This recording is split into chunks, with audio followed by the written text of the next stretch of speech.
आजकल एक वीडियो बहुत वायरल हुई हुई है जहाँ पे एक साहब हैं जो उन हस्बैंड्स का मजाक उड़ा रहे हैं जो हर बात जो है अपनी वाइफ से पूछ के कर रहे होते हैं या हर काम में हर छोटे बड़े कामों में अपनी वाइफ के मशवरों पे अमल कर रहे होते हैं। हर काम अपनी वाइफ की मर्जी से कर रहे होते हैं। बड़ी फ़नी वीडियो थी, बहुत ही बरजस्ता और पुरमज़ा अंदाज़ में तस्वीर का एक रुख बयान किया गया। लेकिन अब जिस तरीके से इंटरव्यूज़ हो रहे हैं उस वीडियो के बारे में और उस वीडियो को जिस तरीके से डिफरेंट टीवी चैनल्स पे प्रमोट किया जा रहा है, तो ऐसा लग रहा है कि जैसे बहुत ही कोई एजुकेशनल बात की गई हो या बहुत ही कोई इम्पोर्टेंट सोशल इश्यू पे लोगों को अवेयरनेस दी गई हो। ये वीडियो यकीनन एक मज़ाक के तौर पे बनाई गई थी और ये एक मज़ाक ही है क्योंकि हकीकत तो इसके बिल्कुल ही उलट है। इसके बिल्कुल ही बरअक्स है हकीकत। मतलब अगर आप हमारी सोसाइटी में देखें तो मैंने तो आज तक कोई ऐसा मर्द नहीं देखा जो अल्टीमेटली जाके अपने ससुराल की तरफ आबाद हो गया हो या अपने ससुराल की तरफ ही घर ले लिया उसने। मेरी फैमिली में तो ऐसा कोई नहीं, आपकी फैमिली में कोई हो तो बताएँ। मैंने तो नहीं देखा ऐसा मर्द जो अपनी ससुराल में ही जाके आबाद हो गया हो। और बल्कि ऐसे मर्द देखे हैं जो अपनी वाइफ को बहुत हार्ड टाइम देते हैं, वो बेचारियाँ अपने मायके नहीं जा सकती, महीनों गुज़र जाते हैं, हफ़्तों गुज़र जाते हैं, वो अपने पेरेंट्स को नहीं देख पाती, अपने भाई-बहनों से नहीं मिल पाती। वाइफ्स को सारी ज़िंदगी परेशानी लगी रहती है, हमेशा जो है उन्हें एक टेंशन ही होती है अगर उनकी पेरेंट्स की साइड पे कोई इवेंट आ जाए, फंक्शन आ जाए कि अपने हस्बैंड को कैसे कन्विंस करेंगे कि वहाँ जाना है। हालाँकि उनके हस्बैंड को जाना होता है, वो हस्बैंड जाते ज़रूर हैं, लेकिन उनके नखरे जो होते हैं कि हमें तो ऐसे बुला लिया, हमें तो फ़ोन पे दावत दे दी, तुम्हारी चचा की बेटी की शादी थी, तो क्या तुम्हारे चचा खुद नहीं आ सकते थे? अल्टीमेटली वो इस इवेंट में पहुँच जाते हैं, लेकिन फिर वहाँ जाके भी मतलब वो नुक्स निकालना कि खाना तो अच्छा ही नहीं बना, हमारा खाना तो इतना ज़बरदस्त बना था, उनसे पकवा लेते, मैंने तो तुम्हारे चचा को मशवरा भी दिया था और इतने लोग बुलाए तो मेरी बहन को भी बुला लेते। जब वो घर पहुँचते हैं तो फिर शिकायतें शुरू हो जाती हैं कि तुम्हारी बहन ने मुझे सलाम नहीं किया, तुम्हारी कज़न तो मुँह बना के मेरे बराबर से गुज़र गई, तुम्हारा भाई तो मुझे गेट तक छोड़ने नहीं आया। कभी भूले भटके अगर अपने ससुराल चले जाएँ तो वो शिकायत कि तुम्हारी अम्मी ने तो आज 1 ही सालन बनाया था, कम से कम 2 सालन बनाती हैं और बिरयानी तो बनानी ही चाहिए थी उन्हें। तो ये लोग होते हैं जिनको ना सारी ज़िंदगी दमादों वाला प्रोटोकॉल चाहिए होता है। इनको वही प्रोटोकॉल चाहिए होता है कि वो जो फर्स्ट डे आते हैं ना बारात में सेहरा लेके जो दुल्हन को लेने आए हुए होते हैं, तो वो उस दिन जो उनको इस्तकबाल किया गया था ना, उनको वैसे ही इस्तकबाल हर दफ़ा चाहिए होता है। चाहे ये 60 साल के भी हो जाएँ ना, इनको ये होता है कि जब भी हम ससुराल जाएँ तो हमें जो है ना झुक के सलाम किया जाए, हमें 21 तोपों की सलामी दी जाए। अगर वो जो वाइफ़ के जो पेरेंट्स होते हैं ना, अगर बेचारे उनका इंतकाल हो जाए, तो जो पीछे लोग बचते हैं, वाइफ़ के भाई-भाभी, तो उनको भी उनसे भी यही एक्सपेक्ट करते हैं कि जो है ना हमें दमादों वाला प्रोटोकॉल मिले। हम जाएँ तो हमें जो है ना बहुत शाही खाना हो और मुख्तलिफ़ किस्म के पकवान हों। तो ये जो किस्म के मर्द होते हैं ना, ये सारी ज़िंदगी वो नई-नवेली दुल्हन की तरह नखरे करते रहते हैं। वो जो नई-नवेली दुल्हन होती है, वो बेचारी उसके तो 1 हफ़्ते में नखरे ख़त्म भी हो जाते हैं, लेकिन इनके नखरे कभी भी नहीं ख़त्म होते। इनकी सारी ज़िंदगी इसी किस्म के नखरे चलते रहते हैं। ये जो वा इनकी जो वाइफ़ होती है, इनके जो पेरेंट्स होते हैं, वो ईद हो गई, कोई इम्पोर्टेंट इवेंट हो गया, कोई फंक्शन हो गया, लोग उसमें खुशियाँ मनाते हैं, ये दामाद मना रहे होते हैं।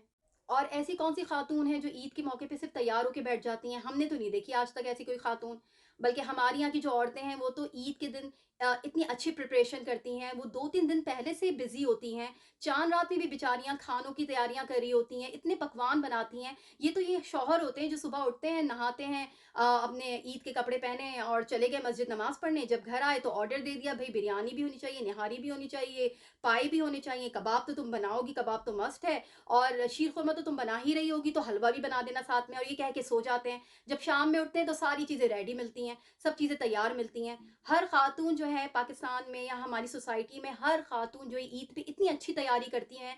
हम यहाँ रहते हैं पाकिस्तान से बाहर, यहाँ पे जो होती हैं लेडीज़ इतने अच्छे ब्रंच अरेंज करती हैं, ब्रेकफ़ास्ट अरेंज कर रही होती हैं, डिनर पे लोगों को बुलाती हैं और 6, 8, 10 डिशेज़ खुद घर पे बनाती हैं। यहाँ पे तो हेल्प भी नहीं होती, यहाँ पे मेड नाम की कोई चीज़ नहीं अवेलेबल होती है। सब काम खुद करती हैं माशाल्लाह से, बहुत अच्छी तरीके से, बहुत खुशी से कर रही होती हैं। हमने तो नहीं देखा कि कोई खातून सिर्फ़ तैयार होके बैठ गई हों। और अगर फ़र्ज़ करें कोई ऐसी खातून है जो सिर्फ़ तैयार होके बैठना चाह रही हैं, तो उनको बैठने दें। तो ऐसी क्या क़यामत आ गई, उनकी भी ईद है, उन्हें भी ईद मनाने दें। वो सारी ज़िंदगी तो बिज़ी होती हैं, सारी ज़िंदगी तो काम कर रही होती हैं, सारी ज़िंदगी किचन में होती हैं। ईद के दिन उनको छुट्टी दे देंगे तो क्या हो जाएगा? अगर ईद के दिन आप रोटी की लाइन में खड़े हो जाएँगे और रोटियाँ ले लेंगे तो कौन-सी कबाहत हो गई? मतलब आप ईद की दिन जो है रोटियाँ लेने खड़े हैं तो इसका मकसद तो यही है ना कि घर में 3-4 सालन रेडी हैं, बिरयानी रेडी है, मीठा रेडी है, सिर्फ़ रोटी ही लेना है आपको, उस पे भी आपको एतराज़ है। अब मुझे ये समझ नहीं आता कि ईद वाले दिन जो है क्या नाम है, अगर औरत जो है वो कुछ नहीं करना चाह रही है, वो भी तैयार होना चाह रही है, तो क्यों नहीं? भई उसको भी, उसकी भी ईद है, उसको भी तैयार होने दें। औरत को उस दिन भी ब्रेक नहीं मिलेगा। अल्हम्दुलिल्लाह माशाल्लाह कुछ मर्द ऐसे भी हैं, कुछ हस्बैंड ऐसे भी हैं जो अपनी औरतों को पहले से कह देते हैं, अपनी वाइफ्स को कह देते हैं, उनको इंस्ट्रक्ट करते हैं कि you should be ready in the morning.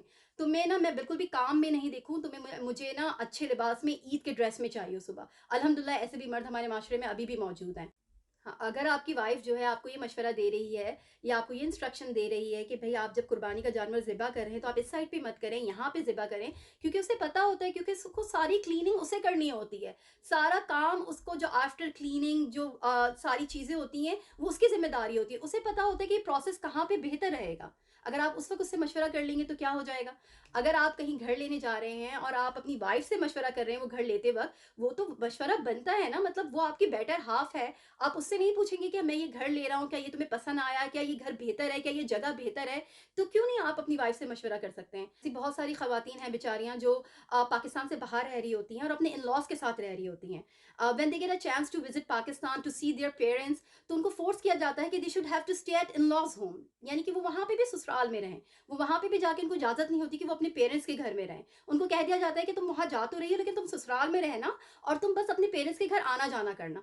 वो बेचारी 5-6 साल के बाद गई हुई होती है अपने पेरेंट्स से मिलने के लिए, वो वहाँ पे भी जो है अपने पेरेंट्स के घर में नहीं रह सकती, उसको इस चीज़ की भी इजाज़त नहीं होती। तो ये कैसा इंसाफ़ है, कैसा मतलब डिस्क्रिमिनेशन है कि मज़ाक की हद तक तो सही है कि एज़ अ फ़न वीडियो बना ली, कोई मज़ाहिया वीडियो बना ली, उस हद तक तो सही है। लेकिन आप अपने इंटरव्यू में जाके अपनी मौकरी को ना सिर्फ़ जस्टिफ़ाई कर रहे हैं, बल्कि अपने आइडिया को प्रमोट भी कर रहे हैं। अगर आप अपने इंटरव्यू में ये कहते कि भई मैंने तो ऐसे ही मज़ाक किया था, मैंने एज़ अ फ़न वीडियो बनाई थी, एक लाइट साइड दिखाया था, लेकिन रियल लाइफ में जो मैरिज होता है, उसको स्ट्रॉन्ग करने के लिए, उसकी रिलेशन को स्ट्रॉन्ग करने के लिए दोनों मियाँ-बीवी का आपस में जो है बाहिमी मशवरे से काम करना ज़्यादा इम्पोर्टेंट है, म्यूचुअल अंडरस्टैंडिंग होना बहुत ज़्यादा इम्पोर्टेंट है। अगर आप ये कह देते, तो फिर ये बात जो है इतनी काबिल एतराज़ नहीं होती। आप मज़ाक में जो है ना बहुत सारे आइडियाज़ को प्रमोट कर रहे हैं। देखिए आजकल की जो न्यू जनरेशन है, न्यू कपल है, उसमें वैसे ही टॉलरेंस बहुत कम है।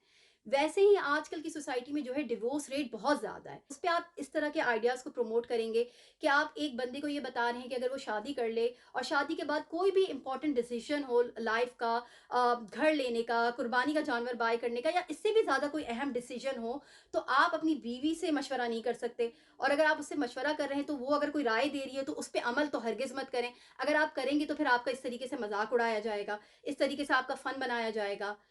हमारा ताल्लुक ऐसे कल्चर से थोड़ी है कि जहाँ पे जो है शौहर मर जाए तो बीवी भी उसके साथ सती हो जाए। मतलब हमारे यहाँ तो औरतों को मतलब बहुत हुकूक दिए गए हैं, being a mother, being a wife, हमारे दीन में बहुत हुकूक दिए गए हैं। उनको रिस्पेक्ट देना, उनके मशवरों को रिस्पेक्ट देना, उनकी राय को फ़ौक़ियत देना, इसका हुक्म दिया गया है।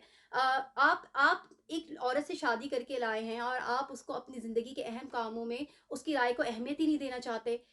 वो आपकी बेटर हाफ़ है। बहुत सी चीज़ें ऐसी होती हैं जहाँ पे औरत बेहतर मशवरा दे रही होती है। बहुत सारी वक़्त ऐसा होता है जब हस्बैंड जो है वो बेरोज़गार होता है, कोई कारोबार में उसको नुकसान हो जाता है, तो ये औरत ही होती है उसको एनकरेज करती है, उसको सपोर्ट करती है, कुछ ऐसे मशवरे देती है जिस पे अमल करके देखा गया है कि हस्बैंड को बहुत फ़ायदा हुआ है, उनके रोज़गार बहाल हुए हैं, उनके कारोबार बहाल हुए हैं। तो प्लीज़ मतलब इस टॉपिक पे बात करने से पहले 100 दफ़ा आप लोग सोचा करें।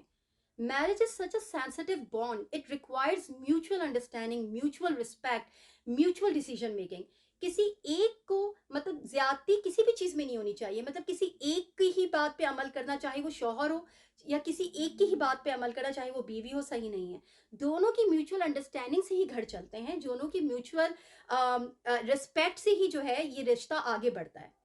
तो हमें इस बात का ख़्याल रखना चाहिए, बहुत सोच समझ के हमें बात करनी चाहिए कि हम अपने आगे आने वाली नस्ल को किस किस्म के आइडियाज़ दे रहे हैं, उनको किस किस्म के एग्ज़ाम्पल सेट कर रहे हैं उनके लिए।